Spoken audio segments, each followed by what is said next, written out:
to get pressure on Danny Dimes, who is good for fumbling the football and throwing picks.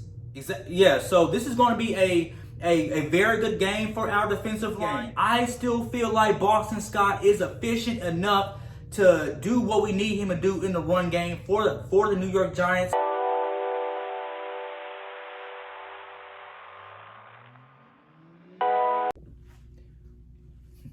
Yo, what's up, Eagles Nation? It's your guy, Cool Eagle, back here with another video. Man, what I tell y'all? I told y'all Danny Jones was good for two things: throwing picks and coughing up the football for a fumble. And all that came to fruition. However, what I didn't expect was how close to the wire this game came down to. Although unnecessarily, this comeback victory was won for the ages. I called Carson Wentz putting on a masterpiece for this game with that clutch throw to Boston Scott, who I also predicted would come up with another killer moment to ice the Giants and take away that confidence and send their asses back to East Rutherford. I love when things come to fruition. However, man, let's talk about some things that happened that shouldn't have happened, right? One of the don'ts. Okay, Carson Wentz again trying to do too much at certain points. Double pumping the ball when the defense knows you're going to throw it. Expecting the defense to maybe back off a little bit.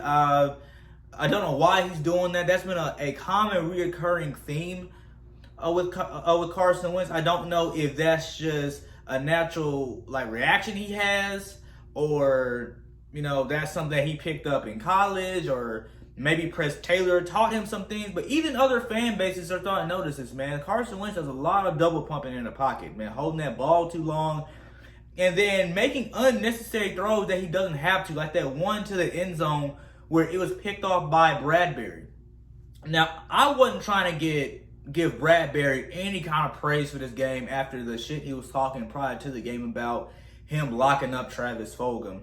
But it happened, and now, and that could have been a decider right there, along with the two missed field goal opportunities by Doug Peterson. One of them being the fault of Jake Elliott, who misses a 29-yard field goal that would have put us up by 6 going into the half, and he misses it. I don't understand that, dude. You got paid already. Why are you missing 29-yard field goals? And then the fact that I think late into the third or early into the fourth, Doug Peterson misses an opportunity to be down by 1 instead of down by 4.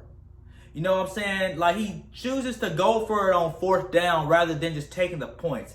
A lot of those unnecessary things Doug Peterson has been doing in the Pittsburgh game that cost us, the Steelers game the Baltimore game that cost us, and now into this Giants game where if Evan Ingram doesn't catch that ball, we're having a totally different conversation right now.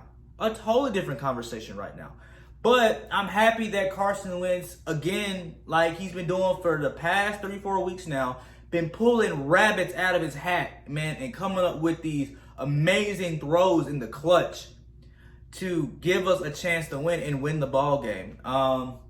And he would have did it last week against Baltimore, but again, he had to deal with the inefficient coaching in clutch moments by not only Doug Peterson, but Jim Schwartz. But this game, I'll give more to Doug Peterson just because you had Jim Schwartz hold that Giants offense that was giving us the business for a lot of this game.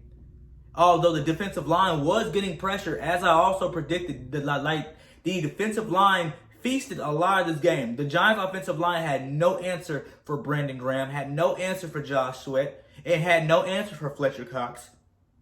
And it was evidently apparent. But the fact that, Jim Schwartz was able to coach that secondary to hold up to 22 when they really could have put up more than that, like we could have. says something. So I'll give Jim Schwartz a pass for this game because when you have the offense stalling for so many drives, eventually, the defense is going to give up points. So I give that to Doug Peterson more than I do Jim Schwartz. And this has to be worked out. Like, Doug Peterson has to be more creative in this play calling, has to be better efficient at scoring, and taking advantage of the turnovers that the defense gives. This has to be corrected because you can't go forever with these heroics like that, especially against the really good teams. Although we did see it against Pittsburgh and Baltimore. But yeah, man, interesting taste of this game. And Carson Wentz has got to slow the game down, not be overzealous like Doug Pearson is, not be that quarterback coach. Just slow the game down. Play your game, because we know you're an elite quarterback. We've seen that countless times and times again. But key notes from this game: shout out to Boston Scott. I should have bet on him to sport. If I would have been betting against odds, I probably would have won a lot of money. If I would have been betting on Carson Wentz coming back like that, like he did, I would have won a lot of money, like I predicted. Carson Wentz put on a masterpiece. I said that. What else? The D-line getting turnovers and sacks. I was in Lord Brunson's Flick Chat, and I predicted 5 sacks. They probably had more than that. Correct me if I'm wrong. But, tell me what you guys think, man.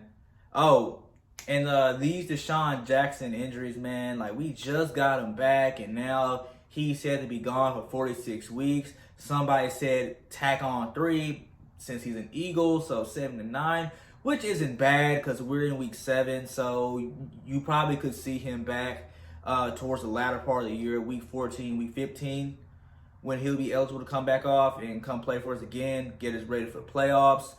Hopefully we have Alshon Jeffrey, a lot of our other starters, Zach Ertz and Dallas Goedert. That'll help us out tremendously going into the latter part of the season when we usually start to pick up steam. And then the trade deadline. I don't know what's going to happen with that. Y'all let me know about that. But again, I'm going to go on the rest of my day. Go Eagles.